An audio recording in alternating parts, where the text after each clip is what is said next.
If you're getting paid with PayPal, Venmo, or bank transfer, you need to upgrade. Hey guys, I'm TK, and today we're gonna totally revamp your pricing structure, make you some more money, and get you some more clients. I've been freelancing for 4 years, and I promise you I've made every mistake in the book. So here are my do's and don'ts of freelancer pricing.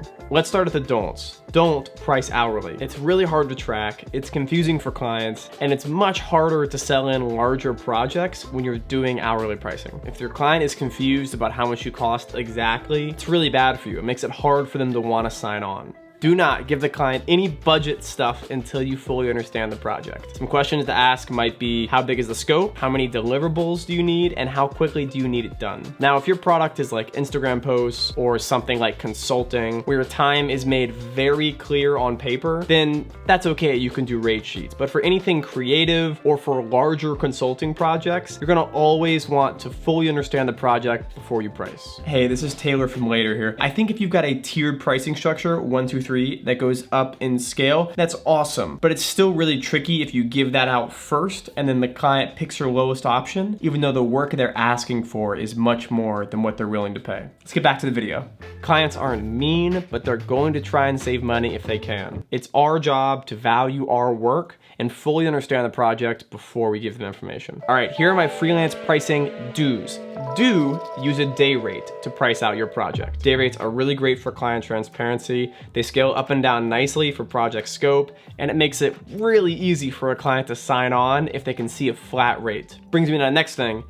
Do always bundle a flat rate total project cost at the end of your email or pitch. This communicates that you're confident in your pricing, and it makes it very clear for the client how much their total lift is. If they have the budget and your lift is under budget, then boom, it's happening. Do make a budget sheet for every project, even if the client doesn't see it. Familiarize yourself with totaling up every single piece of the project. That includes food, travel, other people involved, so that you're paid your value for the project. Do add on extra days if the project exceeds scope. A client is never gonna be the one that says, oh, he worked 3 extra days, let's pay him 3 extra days. Best to do it before it happens. Hey, we're reaching the end of this scope.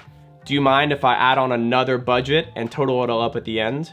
I'll update the final invoice. Client is made clearly aware that you're going over scope and that they should expect a final budget updated at the end of the project. Do have an invoice provider and contract provider. If you're getting paid with PayPal, Venmo, or bank transfer, you need to upgrade. Think about it this way. Clients typically have a credit card that they put a lot of purchases on for the company. If they have to bank transfer you, it's gonna have to go through finance, this whole thing. But if they can just pay you on a credit card, cash you out, and then do the paperwork later, they'll do that. Having something like QuickBooks Self-Employed, I've used it for a couple of years, will make you more money, guaranteed, and it helps you sell in larger projects. Seeing numbers like 3, 4, 5, 10 grand on just a random PDF invoice is not as professional as getting an email with a link to pay. Having an online contract that you can sign on mobile is another key thing. You need to make it easy for clients to work with you, and it's super cheap to do so.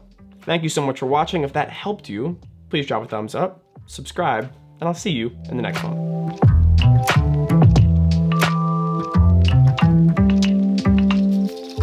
Recording. Oh, thank the Lord, we're recording this time. I recorded this whole video before and didn't do the audio. You guys get what you get. Sometimes I'm bad at production. Thanks so much for watching. Love you guys. Peace.